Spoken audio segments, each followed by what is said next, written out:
মানুষের সঙ্গে শয়তানের শত্রুতা সেই আদিকাল থেকেই।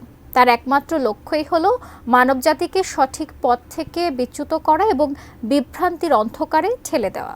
পবিত্র কোরআনে 6 নবীর সম্প্রদায়ের কথা উল্লেখ রয়েছে, যারা শয়তানের প্ররোচনায় পড়ে পথভ্রষ্ট হয়েছিল এবং শেষ পর্যন্ত তারা ধ্বংস হয়ে যায়। সেই 6 নবীর সম্প্রদায়ের করুণ পরিণতির গল্পই জানাচ্ছেন আরিফ হাসান।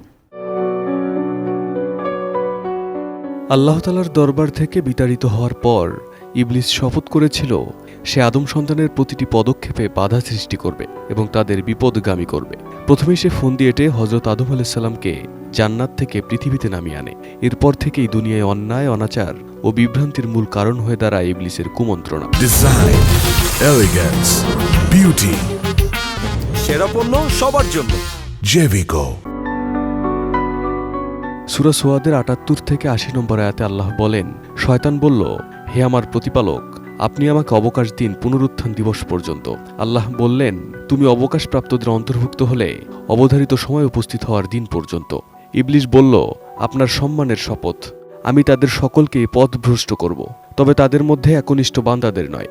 তখন আল্লাহ বললেন, তবে এটাই সত্য, আর আমি সত্যই বলি, তোমার দ্বারা ও তোমার অনুসারীদের দ্বারা আমি জাহান্নাম পূর্ণ করবই। শয়তানের অন্যতম প্রধান অস্ত্র হল দারিদ্র্যের ভয় দেখিয়ে মানুষকে আল্লাহর পথ থেকে দূরে সরানো। সূরা বাকারার ২৬৮ নম্বর আয়াতে আল্লাহ বলেন, শয়তান তোমাদের দারিদ্র্যের ভয় দেখায় এবং জঘন্য কাজে উৎসাহ দেয়। পক্ষান্তরে আল্লাহ তোমাদের তার পক্ষ থেকে ক্ষমা ও অনুগ্রহের প্রতিশ্রুতি প্রদান করে। আল্লাহ বিপুল দাতা, সর্বজ্ঞ। ইতিহাস সাক্ষী, শয়তানের ধোঁকায় পড়ে বহু জাতি ধ্বংস হয়েছে। পবিত্র কোরআনে ৬ জন নবীর সম্প্রদায়ের ধ্বংসের কথা স্পষ্টভাবে উল্লেখ রয়েছে। তারা শয়তানের প্ররোচনায় পড়ে আল্লাহর বিধান লঙ্ঘন করেছিল এবং কঠিন পরিণতির শিকার হয়েছিল। নূহ আলাইহিস সালামের জাতি শয়তানের ধোঁকায় পড়ে মূর্তি পূজা ত্যাগ করতে অস্বীকৃতি জানায়। দীর্ঘ ৯৫০ বছর তারা নবীর দাওয়াত প্রত্যাখ্যান করে।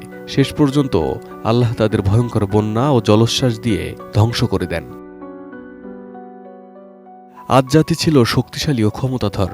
তারা নিজেদের শক্তি ও ক্ষমতার অহংকারে মূর্তি পূজায় লিপ্ত হয় এবং আল্লাহর বিধান অমান্য করে।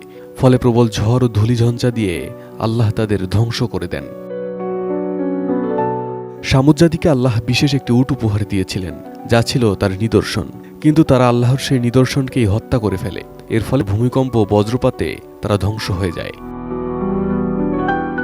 লূত আলাইহিস সালামের সম্প্রদায় সমকামিতায় লিপ্ত ছিল এবং নানা অনৈতিক কাজে জড়িত ছিল।